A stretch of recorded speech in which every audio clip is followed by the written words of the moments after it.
Today, I'm going to share a real-life case study from 2024 that's packed with lessons for any B2B founder looking to scale, especially if you are eyeing the massive US markets. This is a real-life story from 2024. A company, small company, a kind of startup, reached out to me via LinkedIn in 2024. And I work with this company. They were building some kind of data tool. Incredible product, actually, but they were struggling to break into the United States. They need to US clients to unlock their Series A funding. Because if you want to raise money, especially from the US investors, they need to see your US-based clients. What we uncovered and how we tackled it completely transformed their trajectory. This isn't just theory. This is a real life story, and this is what actually happens on the ground in the markets. And let's talk about this. And I want to be as open as possible I can be, so you can get as much as possible from this. When this European data tool company came to me, they had a product they believe in, and they had some traction in European markets, but they didn't have any US clients. Also, they have some problems with their current markets, European markets, Middle East and North African markets. They were targeting VPs of data, head of data, maybe in small companies they were targeting data team leads. And they convinced they had a strong product market fit, but they told me that they couldn't get leads or close deals. On top of that, their pricing was too low for the value they actually provided, which was confusing their ideal buyers.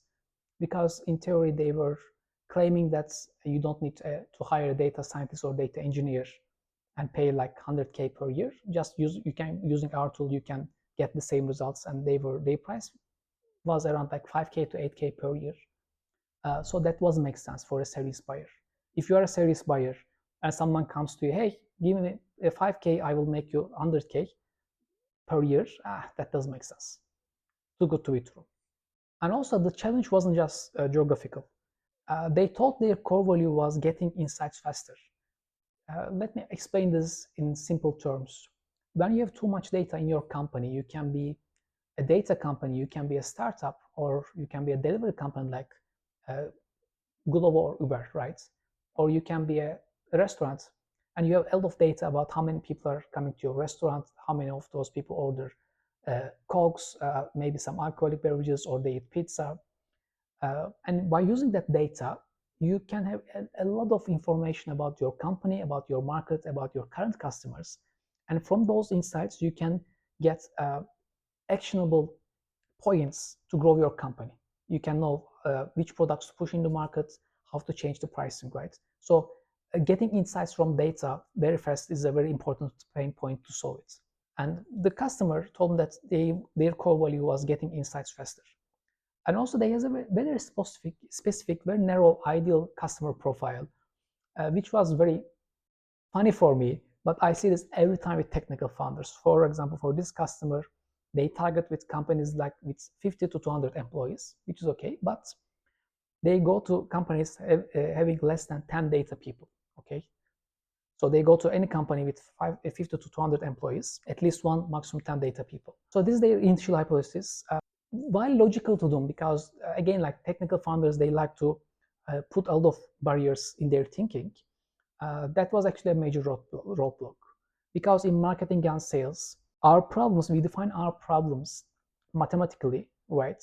Mathematically, we find the bottlenecks, but we solve them by creativity. So that was the biggest problem that I always see with like technical founders. This can be a tech company, this can be a cook starting a new restaurant business, or this can be a driver starting a logistic business. It's all the same stuff. So they were pushing a solution, but they weren't fully understanding the real problem. And now they want to go to the US market. So different problems coming together. So let me quickly summarize what happened until here. They quickly realized that simply trying to sell their product in the US market wouldn't work at all. Before we could even about generating leads, we need to validate their product market fits for the US context. Please remember that they even didn't have a product market fit in the European markets, and they want to expand in the American market with the same product market fit idea. So my first advice was super simple. Stop selling, start listening to people, your target markets. Because a true revenue engine is built on deep market understanding. You can't just import a hypothesis from one market to another and expect it to resonate, right? We need to talk a lot of people to uncover their actual pain points and see if the founder's assumptions held true. Again, this is a super simple approach. This is a scientific approach. You watch an environment, you create an hypothesis, you go to markets or that environment, you test it. If your test fails, it means your hypothesis fails. So you create a new hypothesis on your learnings and you test again. Once you see that your hypothesis is working, you can say that, okay, this kind of like rule, I can continue things on it and I can build on it. In the marketing and sales context, until you have a proven hypothesis in the markets, you can't scale your company. This is one of the biggest problems that people are doing. They want to scale their company before seeing the truth that their hypothesis is true or not. So this shift from pitching to probing was the first critical setup. And here is the step-by-step process we executed to crack the US market for this European tech company. Step one, initial discovery and the problem with the first approach. We immediately launch a campaign to book discovery calls with VPs of data and data decision-making people. And we invite that people to share their insights on the products. And in the first week, I mean, in just 5 days, we launched the campaigns on 9 a.m. Eastern time on a Monday. And end of Friday, we ended like 6 p.m. Eastern time. We booked 24 calls. These were booked calls on the calendar. And we had a great show-up rate. It was more than 90%. So I think we could talk like more than 20 people. This is a very super impressive number. It's the first week of the campaign. A product that doesn't have anything with US market before. They didn't talk with founders, didn't talk with anyone from US market to sell their products. It's an impressive number, but we quickly hit a wall. We learned that getting insights faster wasn't a core problem for US companies. US companies don't care about getting the insights faster because they already solved that problem. So here's a super interesting story how we get this insight from a very open way. We talked with head of data in an e-commerce brand, and he told us that their founder was working for an e-commerce brand and he wanted to start on his own e-commerce brand. And he quickly realized that everyone is buying from China, everyone is selling their product via Shopify and mostly on Amazon. And you know that there are some tools that you can get insights about Amazon. You can get a lot of information about your competitors, about the price changes, like third-party tools.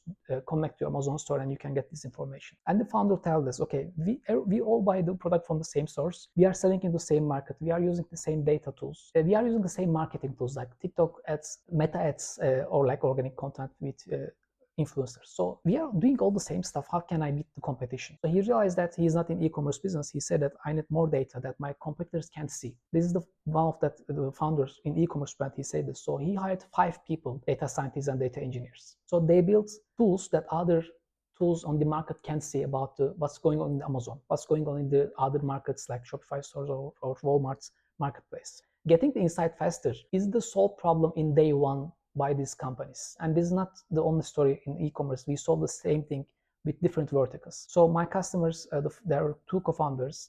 They were very enthusiastic, but they failed to ask the right questions during these conversations. So their hypothesis was wrong, but they didn't want to go deep. They didn't want to ask the right questions to dig deep the problem. They were validating their own assumptions, but not the market's needs. For example, when they faced with this e-commerce company, that e-commerce company has already solved all that problems, they didn't ask a follow-up question. Okay, so you solved that problems in the first day. What are you working on right now? What problems do you want to solve in the coming quarter? But my client failed to ask these follow-up questions. That brings us to step 2. We need to iterate it to discover script for deeper insights. This was a crucial point.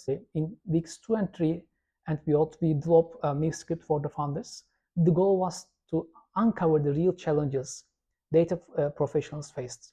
We need to understand why a good data engineer or data team or data scientist might still need an external tool, especially since they could often build custom solutions internally. And we challenged the founders' initial target markets and their ICP because they were targeting companies with like 50 to 200 employees with small data teams. But when we talk this type of people, they simply didn't care about what we offer. The founders has an idea about their target markets. We talked at people, they said that, okay, we don't give a shit about what you are talking about. Even the market seems right, the signals we are following was not true. And I will explain this in the next step. That brought us step 3, uncovering the true ideal customer and their core points. Through persistent questioning with the new scripts, we made 2 massive discoveries. That's why that the right scripts are very important in your marketing and sales process. The first discovery we made was the market sheets. The ideal currents weren't small to medium businesses. We need to go after much more larger companies. And the second one, the key indicator wasn't about the data team size, because the critical thing wasn't the number of data team members. The critical thing was the specific data tools the companies were already using. That shows us the maturity of your target markets. You are selling a very specific tool, very specific technology to companies, and that companies should be mature enough to use your tool. So simple. If they are not mature enough, that's all. You can sell your tool to that people. So then we look for the signals, shows us the maturity of these target companies, and we've identified a target company which is called Fivetran. Fivetran is a huge company in data space, and we realize that this is a key indicator. If any company is using Fivetran, bingo, we can easily go and target those companies. And we realized very fast, actually, some of the companies paying like $500,000 to Fivetran per year, $500,000 per year they are paying to Fivetran. Then when we get that insight, we turn back, we check our product. Our product can deliver the results, same result like Fivetran is delivering, even like in some aspects better and faster results, just like 100K per year. So when you go to market, hey, you are using Fivetran and you are paying $500,000, and I can do the same and job in like XYZ things better, and I will ask for 20% of your cost. And let's start a demo, 3 months demo, free demo, and see what will happen. This became our winning value proposition, like significant cost savings on a critical data infrastructure tool. Fivetran is the one example. We identified massive other tools in the markets that we can target and get the same results. This refined value proposition, we came to step 4. We launched new targeted campaigns. So we use 2 channels, secret channels that no one is aware of. One is called email and the second one is LinkedIn. So simple. We iterated our messaging every week and we tested different variants. Every Monday we started 10 new messages, and Friday we identified the top 2 winners. We took top 2 winners and we created 10 new different messages in the second week. And this go from so on. I think by week 6 or 7, we had a rock solid messaging strategy that directly addressed the pain points that our target market is facing. So, and the results were really amazing. In just 5 months, we booked 195 calls with decision makers in the refined target markets. 5 months, 195 calls. We book a lot of calls like billion-dollar tech companies. They show interest to us.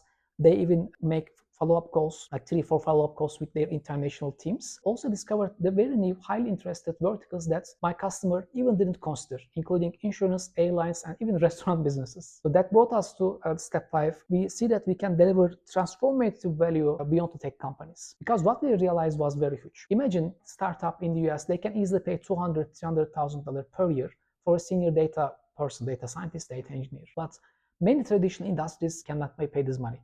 They maybe can, but they don't because they don't want to create problems in their company hierarchy. Imagine an ice cream franchise chain, right? They will not pay like 200, 300K for data scientists. But my client's tool allowed these old school industries to hire junior data scientist or data engineer and give our tool, and then immediately they can achieve the data capabilities of a tech company. So all for a fraction of cost. So we were literally helping transform old school companies into data-driven powerhouses. My customer didn't even think about these industries. They even didn't think. They just want to go like one vertical because that was their initial hypothesis. And they even didn't test these verticals. For example, other vertical we realized was insurance, and other industry was airlines. Because in airlines, there are a lot of data and it's not regulated. So it's a great target market. Now here is the most critical lesson, and I want you to understand, especially in the early stages of a company, B2B company. Despite all these incredible results we have, like we identified their target markets, we identified how they can use their product, how can they product better, and we found like different verticals. We touched with a lot of companies. My client decided to scale back our engagement and bring sales in-house. So they said that, okay, it's good, but we want to bring someone in-house, because literally they didn't want to talk target markets. They hired an SDR, and I told them, okay, but until you hit at least $1 million in annual recurring revenue, ARR, founders themselves need to be hands-on with client conversations. Let me repeat this because this is one of the most important things in business, I think. If you make less than 100K per month, you don't need a salesperson. You don't want a salesperson. Why? Because in the early stage, you need direct, unfiltered feedback from your prospects and customers. With the early stage, I don't talk about the time that your business is live. You founded your company maybe 5 years ago. But if you are still making like 40, 50K per month, you are still in the early stage. I talk about early stage term as the revenue you are generated.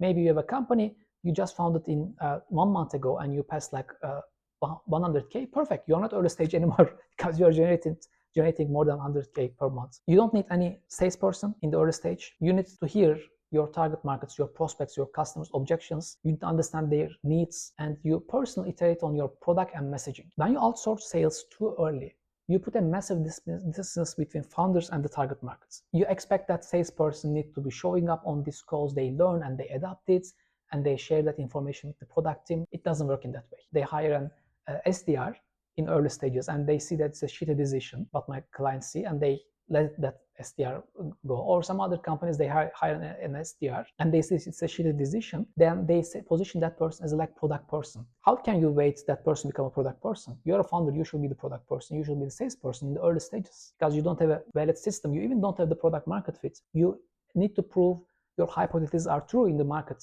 before hiring someone. So my clients unfortunately learned this in the hard way. They hired the SDR just 1 month later. 1 month later, they fired that person. It's not that SDR's mistake. It's the mistake of the founders. It's the wrong hiring decision. So your personal connection as a founder to your customer journey is invaluable when you are building your revenue engine. Okay, you need to build the engine first, then hire for this person. This is a bit longer than my recordings, but this real life story highlights several lessons, several important lessons. First one is like, don't assume your product market fit translates across new markets. If you are going to new markets, you need to get ready to test your product market fits, especially in B2B. Second, listen to your market. Don't just sell to it. You always be listening. Selling is an outcome. If you're listening to people, if you understand their problems, and if you can really solve their problems, they will buy it. You don't even not need to sell it. Third one, you need to identify and articulate the true quantifiable pain points. This is very important. And the perhaps most important part of this recording is that if you are a founder or co-founder in an early stage of a company, stay connected to your customers in the early stage. Keep those personal touch, understand their needs, because that direct feedback loop is gold. If you're a B2B company struggling to find your footing in a new market, or your sales pipeline isn't constantly delivering those perfect fit clients, please don't forget to subscribe to Revenue Engine. And I'm Umut. This is the Revenue Engine.